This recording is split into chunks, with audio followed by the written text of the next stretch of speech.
Okay, everybody, I'm starting the live stream. If one of you can maybe let me know if you can hear my microphone, just to make sure that everything is working right. And I'm not getting any responses yet. Anyway, hello from Netherlands. Can you guys hear me? Can you guys hear my voice? I'll make sure I'm being heard here. Can you guys hear my mic? Can you hear? Yes. Okay. Thank you very much. Okay. So this live stream is not the normal thing I usually do, where I just talk about my channel and triple shots, things like that. This is the purpose of this live stream. Really is to give my opinions about how to build your channel if you're a channel creator. I'm friends with a lot of the cowboy channels, and I visit with those guys either by email or sometimes in person or on the phone. And so in the last year, I've discovered some things I think might be helpful to those guys or any YouTube creator, especially people that are starting out, because I've only been doing this for about a year now. As far as a success story, a year ago I had less than 1,000 subs. Now I got 550 some thousand. And so I've been down like everybody that starts out. I've been up and I've been down again and up again, and I'm kind of in the middle now, a little bit on the lower end. So I've been up and down a lot, and I've kind of seen patterns in the YouTube algorithm, and I think I might have some insight to help some of you guys that are channel creators. First of all, I hear people saying sometimes that YouTube hates gun channels and that they shadow ban and all this stuff. And I've got to tell you, I don't believe any of that.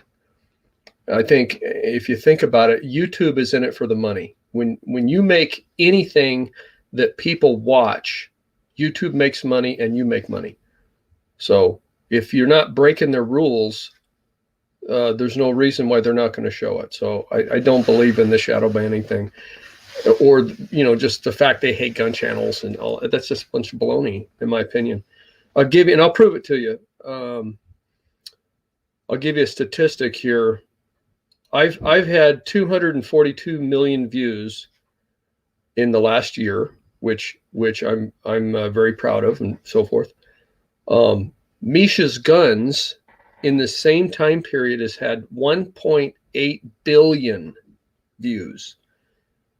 That's like 10 times as much as me, or 20 times or something like that. So I've been successful. He's been 10 or 20 times more successful, and he's all about guns. And he's criticized YouTube before too. So YouTube isn't out to get gun channels. And so I think, first of all, you got to put that out of your head. YouTube hates bad videos. That's what they don't like. It's not the guns. It's not the gun content. The bad videos is what they don't like. I'm not saying that I agree with all of their gun policies. Some of them are a little confusing and vague. Some of them don't make sense. But in general, they're not suppressing your channel if you're not breaking their rules. So now I wanted to go over something else with you guys. I'm going to answer questions too, mostly at the end. This guy Steve Borg Resistance says they hate me. It might seem like that, but I don't think they do. But I'm going to answer maybe some questions as I go, but mostly at the end I'm going to try to get to the questions, because I got notes here. There's a lot I want to go over real quick. Okay, so some people might think that a huge part of my success is because I can do some unique things with my guns, the triple shots and the quad shots, and other people can't do that because they don't have the custom guns that I do. And that's true. That's helped me out a lot. But I compiled some statistics I thought you might find interesting. Okay, I've had 20 short videos that went over 1 million views each. Okay, so 20 a million or more views videos. Now, of those, 12 of the 20 were triple shots or quad shots were in the video, at least one triple shot or quad shot. However, 8 of the 20 did not have a triple shot or a quad shot. So it didn't have really exotic shooting. I also have 7 videos that have triple shots, but they never went big. So 7 of my triple shot videos just never took off in shorts. And 4 of my multi-million video or million or more view videos have talking only in them. They have no shooting at all. So you don't have to do a fancy gun trick to get a short that hooks up for you. And I will say this, if you can get shorts, some people don't do shorts at all or do very few of them. If you can hook up on a short, a single multi-million view short video can help your channel a lot, because you not only get the views on the video and the monetization from the video, it pulls, you get a lot more subs, and those people go and watch the rest of your channel. So one hit video can help your whole channel a lot. So, and shorts it's easier to hook up on a short than a long. And I'm still working out the longs. I'm not great at long videos. Typically my longs are getting 6,000 to 10,000 views, which isn't great. And the thing about shorts and longs is that YouTube looks at your shorts and your longs like they're each a channel unto themselves. So like in my case, I do really good on shorts, but my long videos are like a really small channel. And I see other people that are doing really good on longs, but their short videos aren't a success. So they're like 2 different channels totally. You know, you can focus on both of them. You can focus on just one of them. Okay. Okay, I wanted to mention, during the last year, I've tried to get help by watching the channel building guru channels. If you know who I'm talking about, there's several of them out there that give you channel advice. And some of them have given, I think, really helpful advice. Some of it's confusing. Some of it doesn't seem to make sense. And in some cases, they've given really bad advice, in my opinion. So I wanted to share with you the 2 channels that I think consistently have useful information as far as channel building is vidIQ and Nick. I don't know how you say his last name. Nimmin. Nimin, I think his name is. Those 2 channels have really consistent, helpful advice, not just on channel building, but how to structure your channel, how you need to set up your channel and stuff. So I recommend both of those. The other thing is, if you buy the vidIQ service, okay, which I did a couple of times, it's kind of expensive. And I bought it for a month. It was $49 a month, and then I canceled it after a month because it's a lot of money for really, there's one thing in it that I think is really useful.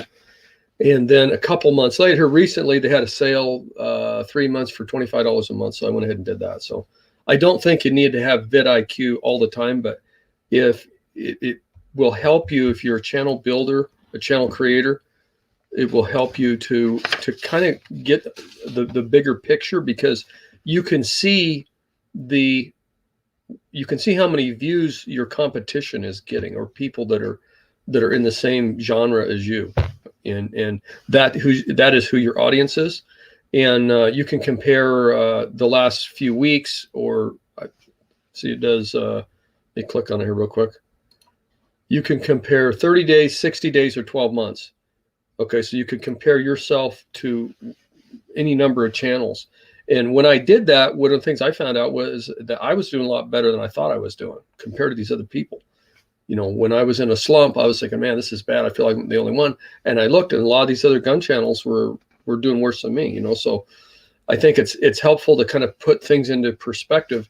And I discovered some interesting things by doing that also, that I couldn't get information from anywhere else. Now, the reason why the vidIQ data helps you when you can compare yourself to your competition is because you can look on YouTube and see how many views their recent videos have got, so you can get an idea without using the vidIQ service.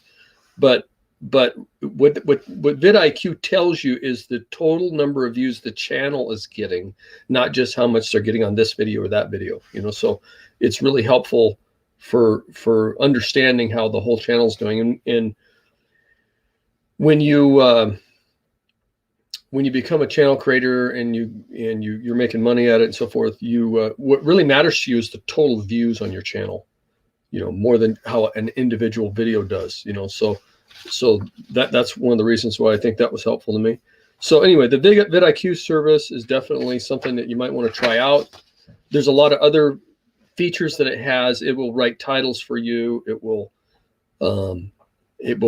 actually write the dialogue. Now it will write the description in the video, which I think is kind of helpful. That is kind of nice. Just take some of the work out of it for you. Supposedly it optimizes the video to be found by a search engine. I'm not sure if I believe that or not, because I did all that other stuff for a while. It wasn't really working, but the overall data with as far as the competitors goes helps me, and I'm going to explain why. Okay, so this last year, my channel took off in January, and it was just glancing at my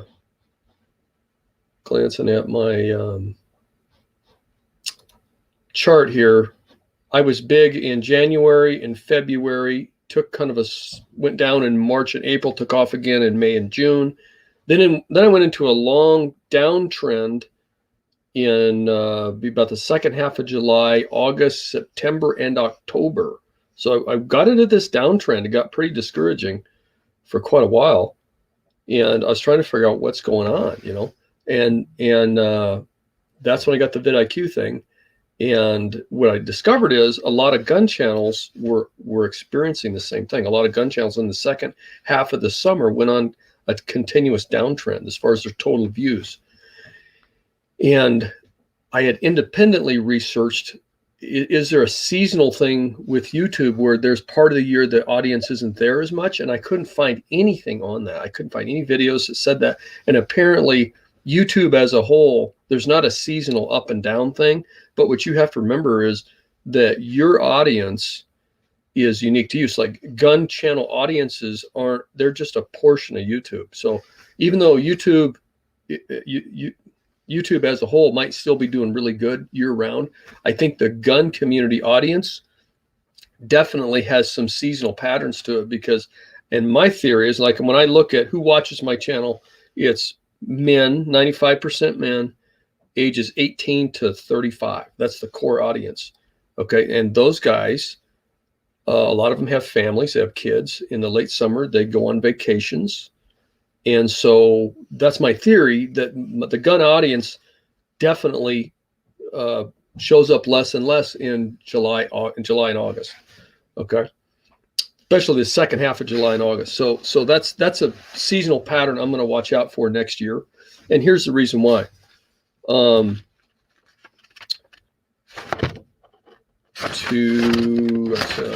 going to keep track of where I'm at here.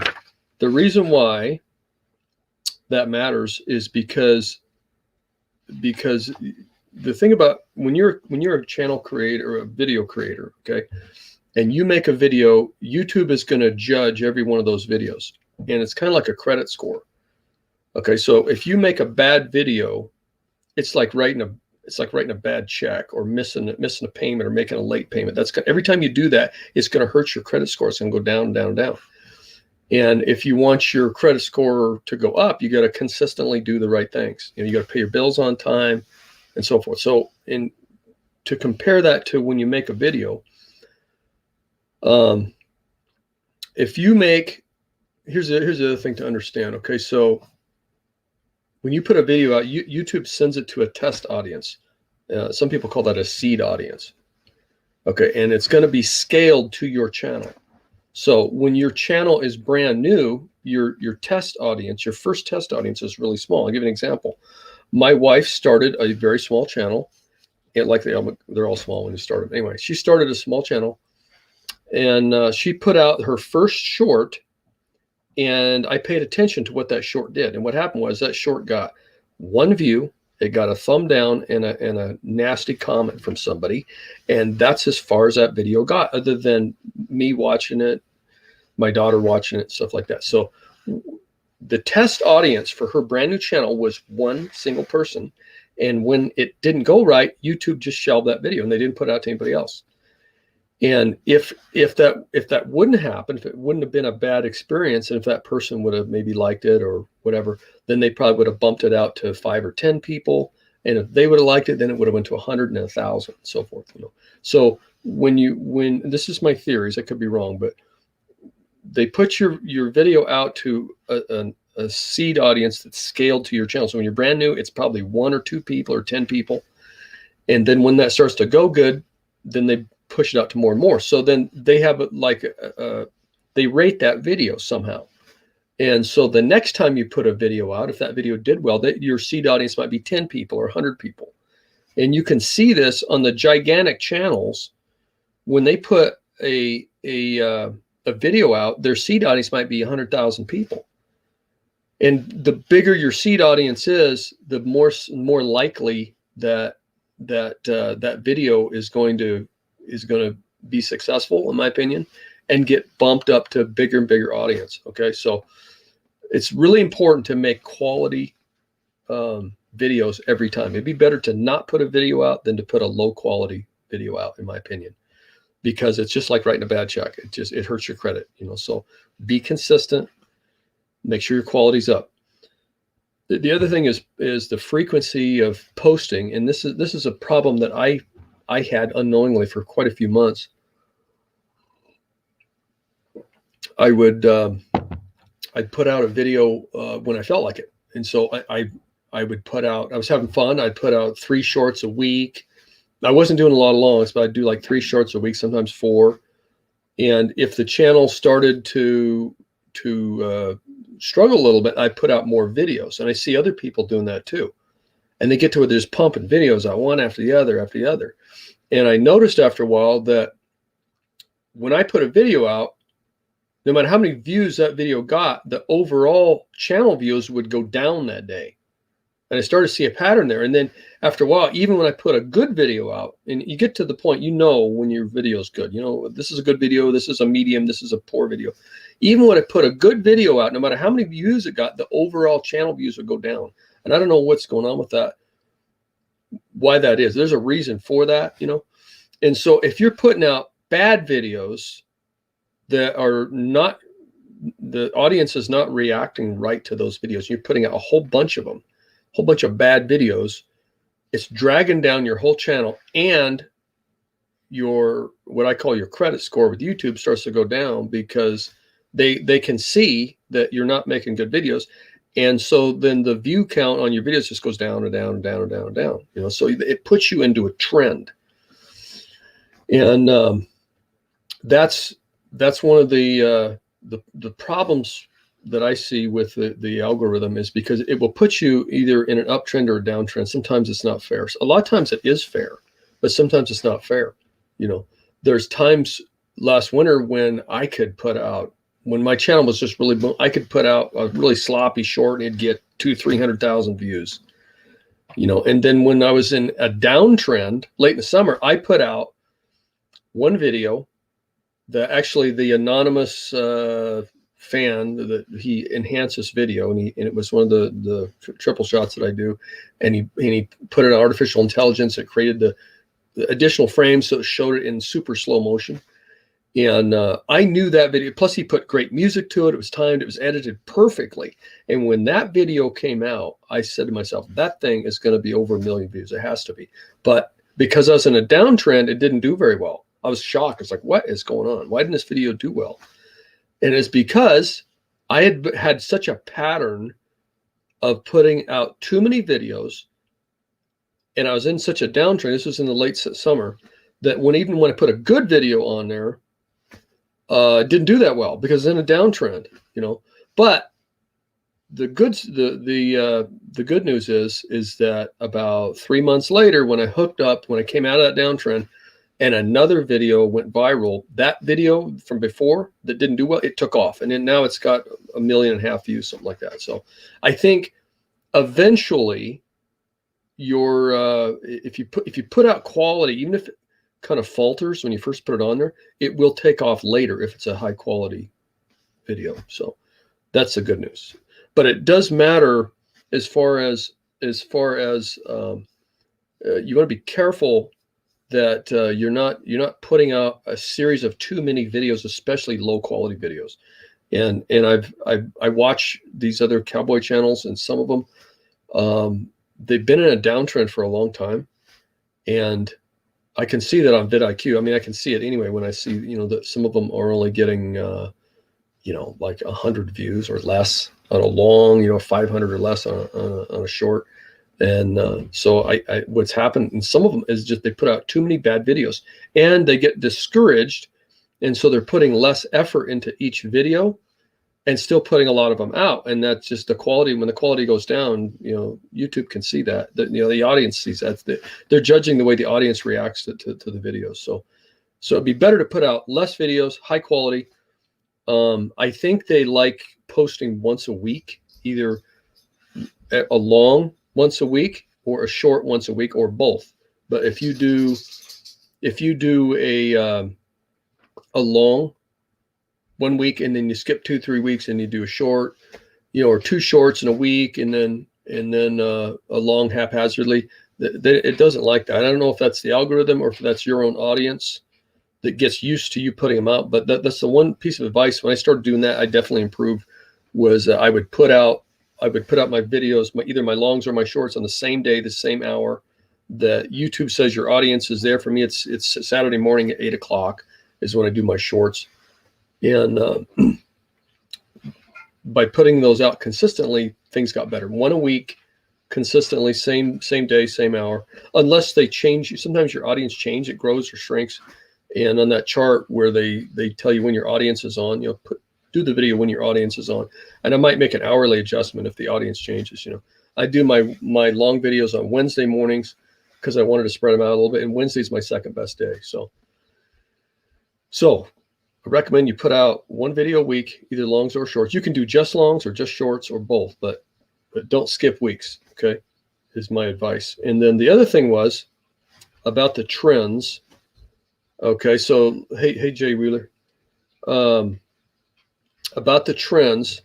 Okay, and I put a post out like a week ago or something, and I said I wasn't going to put a short out this week because I could see on vidIQ all the gun channels that I watch had been dropping from Thanksgiving Day down. The whole month after that, they were all in a downtrend. And because YouTube tends to they tend to predict how your videos are going to do based on how they've been doing. If you're in a downtrend, I just didn't see the point of putting a video out. And this was like a couple of days. It was hey R, how you doing? It was like December 23rd or something like that. So Christmas was coming. People, again, it was the same thing. My audience, men 18 to 35 years old, the core of my audience was doing family stuff, and I think that's, and I think that's it was like that for a lot of gun channels at the same time. So I chose to not do a short that week, which was last week, because everything was down. So anyway, so I kept watching vidIQ after that, and the data is delayed like 3 days. But I suspected that after Christmas, things would improve a little bit. And I started to see that on the chart. The other gun channels are coming up just a little bit. So it seemed like it was going to get back to normal. So I went ahead and posted a short this morning at my normal time. You guys might have seen that. And strangely enough, that short's not doing very good. It should do a lot better. That's one of those shorts I believe will do 1 million views eventually. But it faltered today pretty badly. So I think that downtrend is still in place. The audience, my audience, just isn't quite there. They're doing something else, so it'll probably take off later. So anyway, I think it does do a person good to watch vidIQ and keep track of the way your competition is doing, because you guys are sharing the same audience, with other gun channels.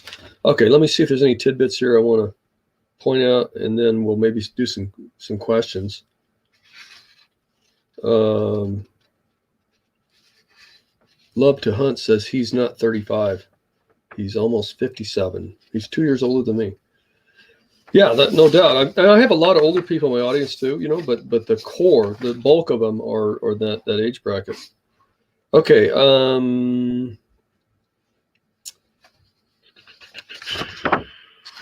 Talk about seasonal trends. Like next summer, I may not post hardly anything if I see the whole trend going down, because there's no point in putting videos, especially good videos, out there if the audience is going to ignore them, in my opinion. So I mean, that might be bad advice, getting away from posting every week. If I see things going downhill, July, August, I might just back off for a few weeks and let the audience come back, kids get back to school. But we'll see. I don't know. If that seasonal trend doesn't happen, then I'll just keep on putting them out there. But I do know that when YouTube puts you in a trend, it's really hard to pull out of it. And so I think and here's the thing too. When I didn't post last Saturday, I didn't post my short, my views went up.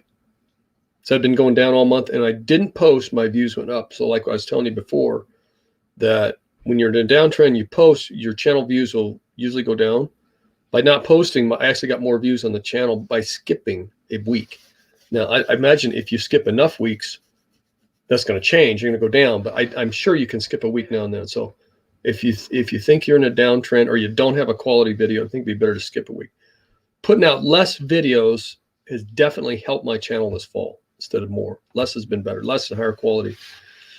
Okay, now I want to talk about something nobody else is talking about as channel creators. Even these channel guru, channel building channels, none of them have mentioned what I'm about to tell you, so pay attention to this. Okay, I noticed last July, August, September, that when my shorts weren't hooking up anymore, even though I did really high quality shorts, I did some really awesome stuff, I knew those videos should take off. What happened was I looked at Misha's Guns, and that guy was doing really good in the late summer. In fact, he blew up in like August or September. He had more views in 30 days than I did for the entire year. Okay, so I'm saying to myself, okay, what is Misha's Guns doing that's different than I'm doing? Because he's doing 10 times better than me, and he doesn't do triple shots or anything. And so look, he gets like 1 million views on every single short. Okay, so I started looking what he's doing different. Well, he's shooting different guns, so he has more variety than I do. The other thing is I began to notice that he's not branded on his shorts. Okay, by branded I mean I'm branded when I show up in my classic Tuco the Rat cowboy hat with the big hat band. That hat and my face is my brand. Okay, and people recognize me instantly. When the short comes on, they know who it is. And so I started thinking, okay, when a Misha's Guns video comes on, I don't necessarily know who it is unless I look down at the lower corner and I see it's him. But his style, there's a lot of people doing what he does. And so you kind of have to watch the whole video or look down and see who it is before you don't automatically instantly know that's him. Okay, whereas you knew it was me in every video. So I realized that, okay, so when I'm branded in my shorts, why is that bad? The reason it's bad is because in my case, by that time I'd had 180 million views in a year. And what happens is that branding was working against me in the short videos, because I realized what's my viewing behavior when I'm flipping through shorts. Okay, and I'll give you an example. There's a guy that does he does a nunchuck routine. He whips the nunchucks around. It's really, really impressive, right? First time I seen him, I liked, subscribed, give him a comment. That was great. Next time he's on, a couple days later, or maybe it's later that day, I watched it again. I liked that. I thought it was great. About the third time I seen him, I scrolled by because I'd already seen it. I wasn't curious. I knew who it was. I knew what he did. I wished him success. I liked what he did, but I already seen it. It was a different video, but he's basically doing the same trick in a slightly different trick, and because I knew what it was, I scrolled by and I realized people are doing that to me. They see the hat, my face, they know what I'm going to do. They're curious. They want to see something new, so they scroll by. So what I learned from that was that I have to unbrand myself from my shorts, which means when I put a short out there, I got rid of the hat. Actually, I changed the hat, and I did that that top hat and the wig. I did the sombrero when I did the quad shot. I did the sombrero and different wig and sunglasses.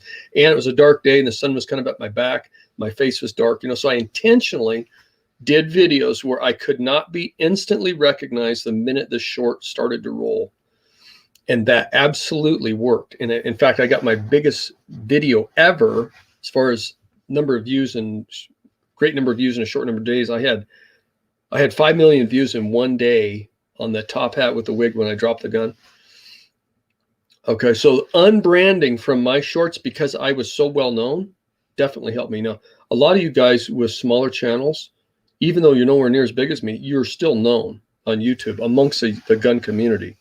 Because if you're always wearing the same hat or whatever, same outfit, and your face is on there, every video they get to where they know you. And no matter what you do, even if it's a good video, a lot of people are going to scroll by. They're not curious. You got to keep them curious. Curiosity is the most important thing on YouTube. So when it comes to your shorts and you've been on a while, if you're struggling, I recommend you unbrand. Another thing you can do is just do something away from your face. Do something with the camera behind you, or the camera focused on the gun, or whatever else, you know, that you do, you know. But if you can unbrand yourself a little bit on your shorts, I think it's going to help. Now on your longs, it's the opposite, because your long videos are like your repeat customers. They know who you are. They're coming back. Now on your longs, you want to be branded. Okay, so on all my longs, you're going to see, almost all my longs, you'll see me with my classic Duke of the Red hat on.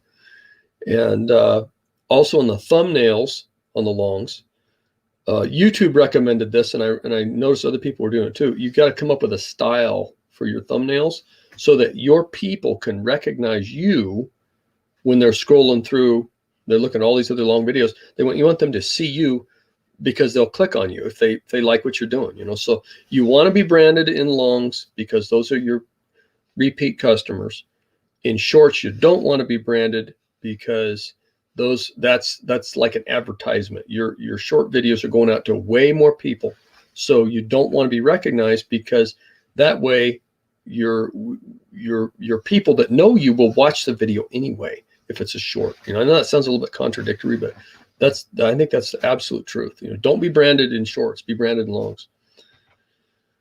Okay, let's see.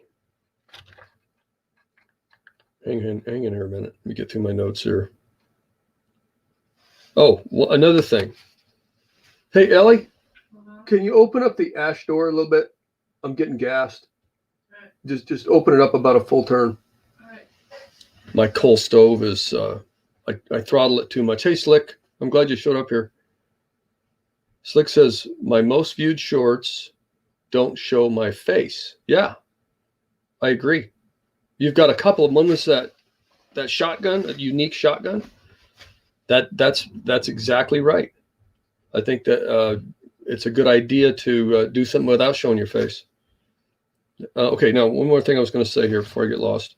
Oh, my coal stove here. I'm on a coal stove and I throttle it too much and I'm getting gas. So I have my wife open the vent. Okay. Thank you. Okay. Oh, one more thing.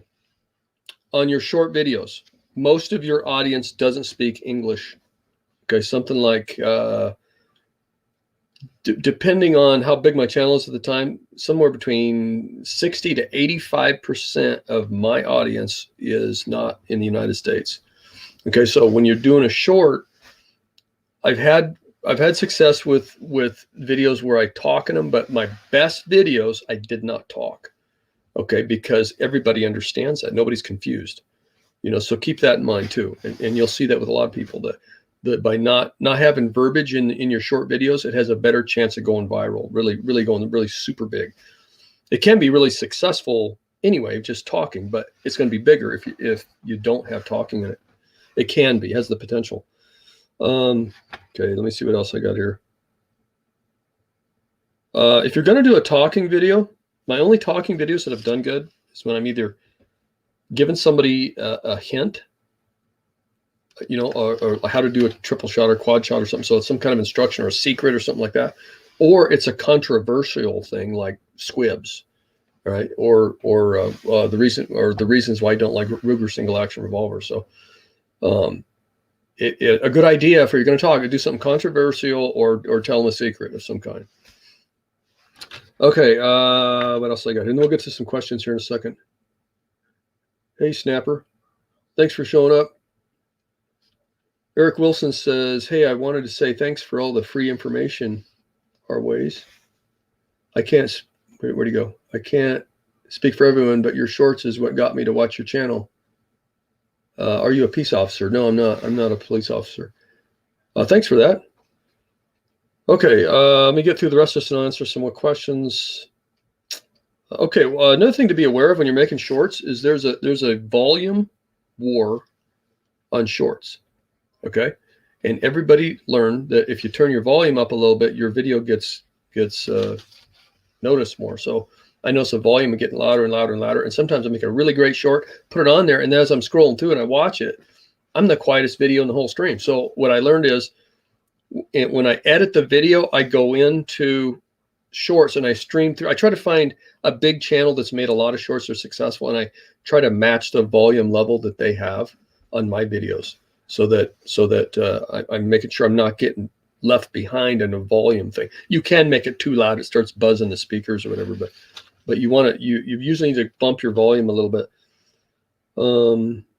Another thing that I've learned on shorts, my most successful shorts, the camera is close to me, so I fill the frame, you know, or the gun fills the frame. Excuse me. So the thing is, you got to remember, people are watching this stuff on their phones and their screen is this big. Okay, so you got to edit with that in mind. And I've done some really awesome tricks in shooting, but I realize in the video I'm tiny on a phone. The target might be bigger or whatever, and they can't even see what's happening. So you got to be zoomed right in there, because unfortunately, most of our audience is watching this on phone, and it's a shame because the big desktop screen is where I really like to create theatrical stuff that's like a movie, and you can't see it on a phone. You really can't see it very good, you know. So keep that in mind if you're making shorts. I'm getting close to the end here, and then I can take questions. I guess that's most of what I got here. There might be something I missed, but I'm going to go ahead and just kind of read through some of the questions here. I'll start here and move up. Eric Wilson says, I had a probation officer back a few years ago. Reason. Oh, he had a probation officer. Okay, this is scrolling here faster than I can read it. Well, thanks for watching, Eric Wilson. I appreciate the positive comment. He says I'm like a probation officer. Yeah, thanks for watching the channel, Eric. Let's see. I'm gonna look for questions here. Are the guitar in your video those self-made or generic? Actually, that's a good question from Antera75 about the music. I buy my music on Pond 5, and that's been a real key part of me being successful, is quality music that I buy the license for, so I can use it copyright free. And depending on the song, that costs between like $5. I've got the music on that video of me walking this morning. That was $5 song, $5 for that, and I can use that as many times as I want on videos, and I get to keep the copyright on it.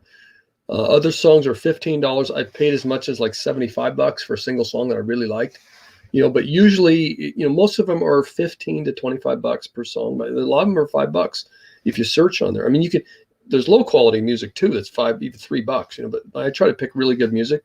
So go to Pond 5 to put music into your videos. It's not that expensive. And the other great thing about it is, if somebody, sometimes I'll put a video on there and somebody will challenge the copyright. They'll say, oh no, that's my copyrighted music. And YouTube will say that's copyright, or we're going to share it with the other guy. And if you go to Pond 5, they will fight that battle for you. It takes a few days, and they'll get that every single time that's happened. They've got the copyright taken off if I bought the music from Pond 5. So go to Pond 5 for your music. Okay, I'm going through more questions now. Okay, Thomas Wilson said everybody's worried about making money on YouTube. Well, you know, here's the thing. If I didn't make money on YouTube, I'd make about 5 videos a year, because for 7 years I didn't make money on YouTube, and I just put a video out when I felt like it. And to put out as many videos as I want, I'm in it for the money. I have to be. It's too much work otherwise. I enjoy what I'm doing. There's a creative side, and I enjoy people watching my videos. But if it wasn't for the money, it wouldn't be worth all this. Plus, I'm paying a lot of money to do this too. So the money's just part of the game. Okay. Ed Jones says, I'm curious about little buddy, foreground, background. When's he going to show his real face? Yeah, I wish little buddy could be more animated. It's really hard to animate him because he's just a piece of cardboard. I wish he could shrug his shoulders or turn his head a little bit or something, but it challenges me to make it seem like he's alive. Let's see. Looking for questions here.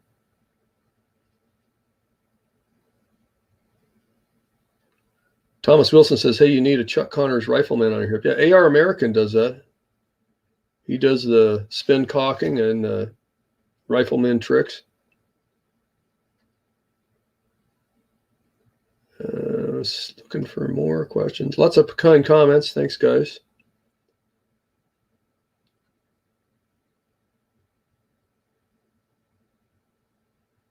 Let's see. Okay, I'm going to scroll. Let's see. I'm going to scroll to the bottom here just a minute. Okay, we'll see if there's any new questions. AR American says it costs a lot of money to make a video. It sure can be. It can be. I got $10,000 into my target, into my saloon. $10,000 in 8 weeks worth of work, plus cameras, paying for music.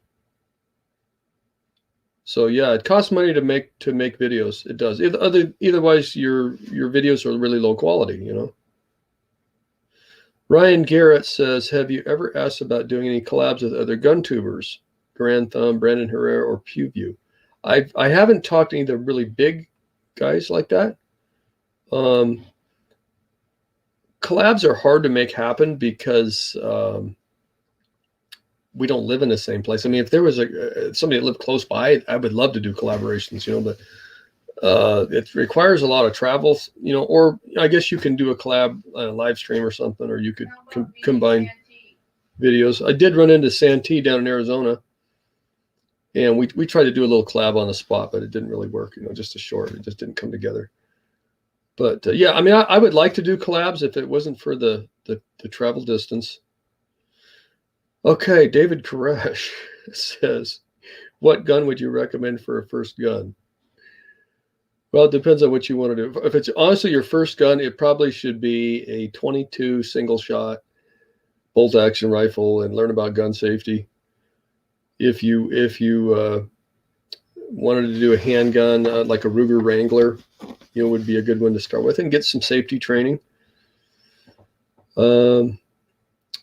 Okay, so this guy says, how much revenue do you get for Chief Kikaris? How much revenue do you get for one watch and liking one video? A fraction of a penny, probably. To give you an idea how much money can be made. There are some, there's some YouTube channels that make $1 million a month, certainly. But my thing is way smaller than that. If I have a video that's like a long video, around 16 minutes long, it's going to make about $300 per 100,000 views. Okay, or $30 per 10,000 views. So it takes a lot of views to make very much money. Shorts, 1 million view short, it varies, but it's like, trying to remember, $20, $30, something like that. If you have a short that gets 25 million views, it might make a couple thousand. So we're not making huge amounts of money doing this. Most of us aren't. You can be when you start getting up there. If you start doing million view longs, those guys are making money. They're getting 1 million plus views on every long video. They're making lots of money. Okay, Baz Sato has a question more related to my skills. What was your favorite trick or trick shot to attempt? I would say the triple shot, because I literally was messing with that since I was about 25 years old, and I just did it a year ago. It took that long to get the right gun and actually learn how to do it. So the triple shot was the biggest thing I was excited about. The quad shot off the belt, I've enjoyed that too. Okay, Shadowcaster says, what's your best advice for a first video? Well, your first video isn't going to be a blockbuster. I think you just have to do something. So whatever is your skill or whatever is something new to you or unique to you that other people might be interested in, and it might just be an experience that you've had, or it might be a skill that you have, so you just have to experiment with it and put it on there. My first video wasn't a great video, so you just have to gradually learn. Okay, I'm trying to get some new comments here. Snappers said, thanks for the info. Definitely keep you in mind. Yeah, thanks for tuning in. Slick says, what are your thoughts on crowdfunding and Patreon for creators? I think Patreon's a good thing. I definitely recommend that for you. I'm not familiar. I don't know exactly what the crowdfunding is. I don't know if that means super thanks. Maybe that's what you're talking about. I don't do any of that stuff. I have done videos for money from companies that want me to represent a product. That's can be a real pain. If you start being successful, you got to be careful who's trying to get a hold of you. Some of them are con artists. They'll somebody try to get a hold of me the other day to test a microphone. I need a microphone, a really good one. So I was like, yeah, send me a microphone. I'll do a video on it. And then they had some convoluted thing where they would send me some money to buy part of it on Amazon. I'd have to put up some money. I realized it was just a scam. So you got to be careful of that. And the other thing is, and when it comes to gun stuff, you want to make sure you're representing quality products that you believe in. You don't just want to give somebody a recommendation because they're paying you. Okay, Mark Vasquez, do not change your style. That's what sets you apart from others. Yep, I won't change my style. All right, let's see what we got here. Looking for questions. I'm okay, about 4 minutes behind here. Okay, 9 says, it takes me a long time to write. I think different languages. I think in different languages. Huh. I think you could, it's a good idea if you put a talking video out to add subtitles in the language that most watches your channel. In my case, it's Russian. I've done that a couple times. I've done manual translation into subtitles in Russian. Okay, he's looking for more questions. Thanks for all the kind comments, guys. Okay, Michael Robinson, what's the main inspiration to make you want to be a cowboy bandit and learn these skills? And did you have a mentor? My main inspiration is Clint Eastwood movies, I think. Westerns in general, but I really like the Clint Eastwood character. And I always wanted to be in a Western movie, and I went out and I bought the cowboy guns like everybody else does. And at first I just had a cowboy gun.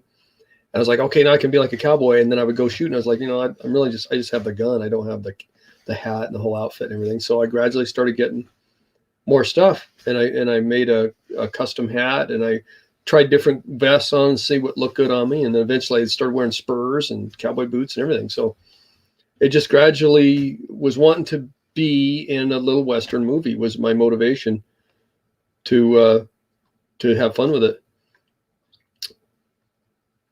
Okay, Cannonball says, did you ever notice Bob Munden had a little curved metal guard at the bottom of the holster?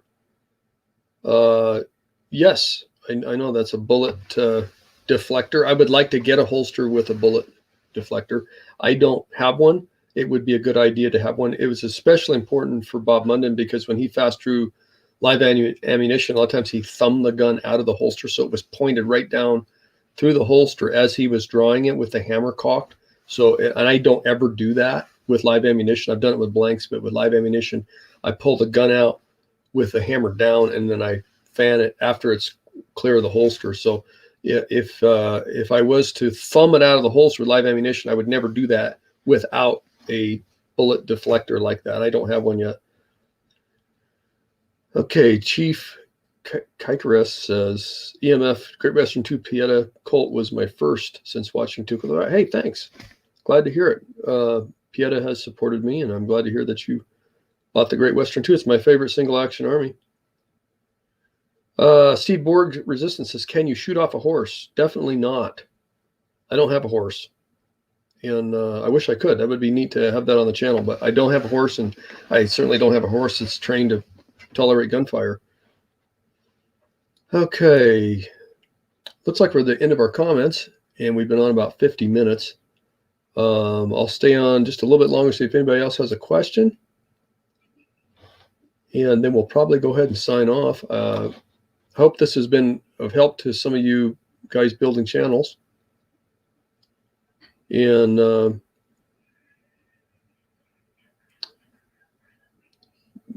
Washington Matt says, "Are you familiar with the movie My Name Is Nobody?" Yeah, I've heard of that. I've never watched the whole thing. I can't hardly pay attention to it. I don't think it's a very good movie. Michael Robinson says, "Ever do live demonstrations? Would pay to see this." You know, I have never done a live show. I'm kind of thinking about it. You know, I mean, I wouldn't do it unless I made a lot of money. Honestly, it'd be a big hassle. But maybe someday. I don't know. Favorite sidearm in RDR2, probably the LeMat, because of the power of the LeMat. I mean, it should have been the Cattleman, but they downgraded the Cattleman so bad that I used the LeMat revolver. Or I used the high power sometimes because it was a fast shooter and you could kill other people with it easily. Wayne says, why don't you own a horse? I do have lots of land. Yeah, Wayne Fletcher asked why I don't own a horse. Because it would be a full-time job to take care of a horse, be expensive and time-consuming. You know, you have to invest a lot of time in training, working with a horse regularly, and to try this YouTube thing is a full-time job. You know, coming up with ammunition, reloading, practicing the triple shots, learning new tricks, filming, editing. And I don't totally support myself on YouTube yet. I still have to have, I'm a house painter, painting contractor. So I just flat out don't have time for a horse. I'd love to have a horse, but just not even close to having that much time. Where do you get your hats and leather stuff like the vest? Okay. My vests, most of them are Scully brand. The hats, I just bought the one in the video today. I bought that in Tombstone a couple of weeks ago. That's I can't remember what brand that is. Might be a Bailey. But, you know, at a Western wear store, they have hats. Wayne Fletcher says, yeah, I got that right about the horses. He rides his neighbor's horse. Yeah, I mean, if I had a friend with a horse, you know, I'd love to put it in a video. I'm also not a very experienced rider, too. Arizona Ghost Riders. Hey, thanks for tuning in. Yeah, I'm doing good, Arizona. Yeah, it was a Bailey. Yeah, that's right. Arizona says it was a Bailey hat. Yeah, hey, Arizona Ghost Riders, that hat I was with you that day, that's in my latest short video I just did.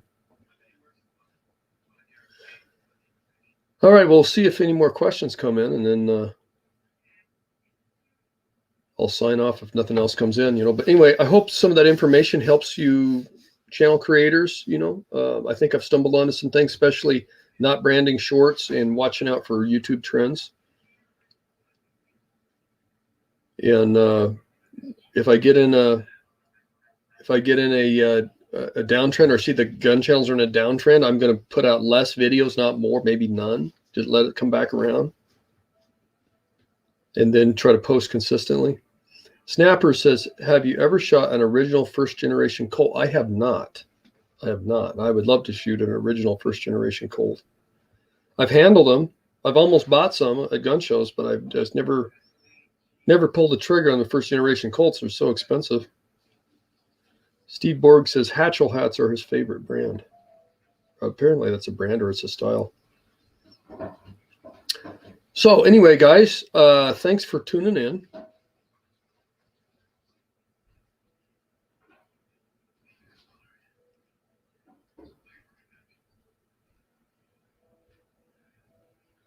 Michael Robinson says he hopes to get into the live demonstration. You know, live demonstration would be difficult, and I saw Bob Munden's live show one time, and I've seen a lot of videos of his live shows, and Bob Munden only showed you a couple of his tricks in his live show, and I think the reason why is because he showed you the tricks that were the easiest to do, that he could consistently do in front of a crowd.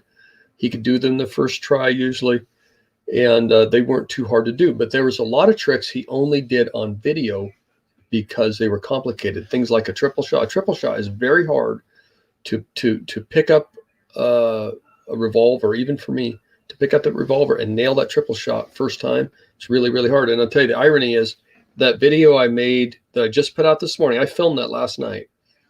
That was the first time I went out there, set the cameras and the lights, went down, ripped out that gun, and I nailed that triple shot very first try. And that's the only time that's ever happened. It's always taken a few tries, you know. So the problem is if you do a live show, and it'd be really hard to do a triple shot. You know, if you warm up in front of the crowd, it's going to take away from the effect. And I think that's why Bob Munden never, as far as I know, he never did a triple shot live ammo. And I have a live show. I've had a lot of people claim they've seen him do that, but I've never seen it. I've seen a lot of his videos from his live shows. He always did the double shot balloon trick. That's a simple trick because you're just dropping the hammer and then hitting it one more time. It's not a triple shot. Triple shot's way, way harder than that. You know, so that's the problem with the live shows is that I don't think I could warm up in front of the audience and have it be an effective show. Kind of give away the magic, you know. But I can do that on video because I can warm up off camera and then do my triple shot or my quad shots or whatever.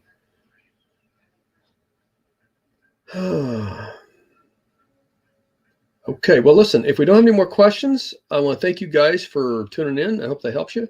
Happy New Year to everybody. Merry Christmas. And I'm going to sign off. See you on the next video.